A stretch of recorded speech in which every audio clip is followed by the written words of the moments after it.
Bwana Yesu asifiwe. Tumsifu Yesu Kristo. Kwanza niseme tu, wakati tunaingia ukumbini, nilipenda sana mkuu wa wilaya na katibu wa chama walivyopendeza leo. Naombeni tuwashangilie sana sana.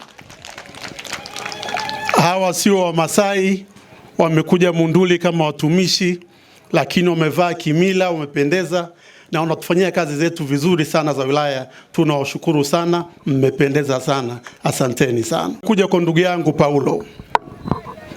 Paulo ni ndugu yangu, wote mnajua, sihitaji kusema sana. Mwaka 2020 nilikuja hapa na mdogo wangu Fundi, tulikuja tukakanywa chai na Paulo nikimuomba niunge mkono kwa ajili ya nafasi ya ubunge.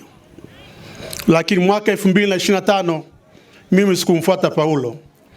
Paulo alinifuata mimi nyumbani, akaniambia tunakusapoti na sisi tunaunda kamati, na yeye akajipatia cheo cha makamu mwenyekiti. Paulo, nakushukuru sana sana. Lakini Paulo umefanya shughuli ya heshima. Shughuli ya heshima imependeza. Nadhani watu wametoka Arusha wanaangalia viwango havifanani na kijijini hivi. Lakini Paulo kweli umetuheshimisha. Lakini pamoja na hayo, Paulo umekuwa mtu ambaye unapenda maendeleo ya Lepruko, maeneo ya Ngaroji. Nakumbuka wakati ya changamoto ya bwawa letu la Nanja lilivyopasuka, mtu wa kwanza kunichukua nyumbani alikuwa Paulo. Tukamfuata mwenyekiti wa Nanja, tukaenda kwenye bwawa, na siku ya 3 tukaja hapa na waziri wa maji, na tunamshukuru Mungu Mama Samia akaokoa bwawa la Nanja.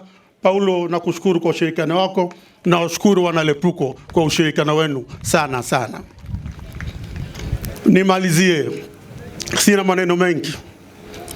Mimi sio mstaafu, mimi ni mbunge wa 2020-2025. Nipo nyumbani na mke na watoto, naendelea na shughuli zangu, lakini kwa kweli nimefurahi kuona wana Lepruko. Wana Lepruko, nilikuja kwenu kwenye mchakato hapa wa kura za maoni. Wana Lepruko, mlitendea haki sana. Leo naomba niseme asante, asante, asanteni sana Lepruko. Baada ya kusema hayo, shughuli ni ya viwango kweli kweli. Lakini bado nafasi ya kula nyama ipo, na sisi hatuondoke hapa mpaka nyama ishe.